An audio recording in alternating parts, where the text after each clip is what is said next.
Hello, ഞങ്ങളിന്ന് ചെറിയൊരു യാത്ര പോവാണ്. അത് എവിടെയാണെന്നുള്ളത് ഞാൻ ലാസ്റ്റ് പറയാം. നമ്മുടെ ഫ്ലൈറ്റ് കൊച്ചിയിൽ നിന്നായിരുന്നു. ഞങ്ങൾ എയർ ഇന്ത്യ ഫ്ലൈറ്റിലാണ് പോകുന്നത്. ഒരു മോർണിംഗ് ഫ്ലൈറ്റായിരുന്നു. അപ്പോൾ ഞങ്ങൾ ഫ്ലൈറ്റിലൊക്കെ കയറിയിട്ടുണ്ട്. ഭയങ്കര മഴയായിരുന്നു പുറത്ത്. പക്ഷേ ഇന്ന് കാണാൻ പോകുന്നത് വാട്ട് ഐ എയ്റ്റ് എന്ന ഫ്ലൈറ്റാണ്.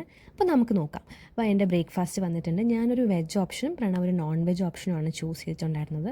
അപ്പോൾ ഞാൻ ആദ്യം സ്പൂൺസൊക്കെ എടുത്തൊന്ന് റെഡി ആവുകയാണ്. അപ്പം വെജ് ഓപ്ഷൻസിൽ വന്നിരിക്കുന്നത് ഇഡലിയും ഉപ്പുമാവും ഒക്കെ ആയിരുന്നു. നോൺ വെജിൽ കട്ട്ലറ്റും കുറച്ച് മാഷ് പൊട്ടറ്റോസ് ഓംലേറ്റും ഒക്കെ ആയിരുന്നു. അപ്പം ഞാൻ ആദ്യം ടേസ്റ്റ് ചെയ്യുന്നുണ്ട്. ഉപ്പുമാവ് ഇസ് ലൈക്ക് ഫൈൻ ആയിരുന്നു, കുഴപ്പമില്ല, അത്യാവശ്യം നല്ല ടേസ്റ്റൊക്കെ ഉണ്ടായിരുന്നു. ഇഡലിയും നല്ല ടേസ്റ്റ് തന്നെയായിരുന്നു, മോശം പറയാനൊന്നുമില്ല. ഞാൻ ഓംലെറ്റ് വെജ് കഴിക്കില്ല, അതുകൊണ്ടാണ് ഞാൻ വെജ് ഓപ്ഷൻ എടുത്തത്. എന്നിട്ട് പ്രണവ് ലൈക്ക് ബൺ ബട്ടറൊക്കെ തേച്ച് കഴിക്കുന്നുണ്ടായിരുന്നു. അതും അത്യാവശ്യം കുഴപ്പമില്ല, ഞാനും കുറച്ച് കഴിച്ചു. ഞാൻ എന്നിട്ട് അവൻ്റെ അടിച്ചു മാറ്റി കുറച്ച് കോൺസ് എടുത്ത് കഴിച്ചു. നല്ല ടേസ്റ്റ് ആയിരുന്നു കേട്ടോ അത്.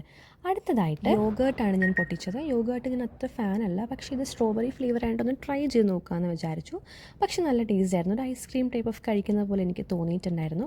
പ്രണവും കഴിച്ചു, അവനും ഓക്കെ ഓക്കെ ഇഷ്ടപ്പെട്ടു എന്ന് പറഞ്ഞിട്ടുണ്ടായിരുന്നു. പിന്നെ ഞങ്ങൾക്ക് ചായ വന്നു. ചായ എന്ന് പറയുമ്പോൾ നമ്മൾ തന്നെ ഉണ്ടാക്കി കഴിക്കണം. അപ്പോൾ ഞാനത് ഷുഗറൊക്കെ പൊട്ടിച്ചിട്ടു. പിന്നെ ഒരു ക്യാനിൽ മിൽക്ക് ഉണ്ടായിരുന്നു, ആ മിൽക്കും ഞാൻ ഒഴിച്ചു. പക്ഷേ ചായ ഇസ് ലൈക്ക് ഭയങ്കര ഓക്കെ ആയിരുന്നു, അത്ര സൂപ്പറൊന്നുമല്ല, കുഴപ്പമില്ല, കുടിക്കാം, അത്രേ ഉള്ളൂ. എനിക്ക് അത്ര അങ്ങോട്ട് ഇഷ്ടപ്പെട്ടിട്ടുണ്ടായിരുന്നില്ല. അപ്പോൾ ഞങ്ങൾ ചായയൊക്കെ കുടിച്ചു. അപ്പം ഇത്രയേ ഉണ്ടായിരുന്നുള്ളൂ ഞങ്ങളുടെ what I ate in a day. അപ്പോൾ ഞങ്ങളുടെ ഫ്ലൈറ്റ് ലാൻഡ് ചെയ്തിട്ടുണ്ട്. അപ്പോൾ ഓക്കെ ഗൈസ്, ടാറ്റ ബൈ ബൈ, സീ യു.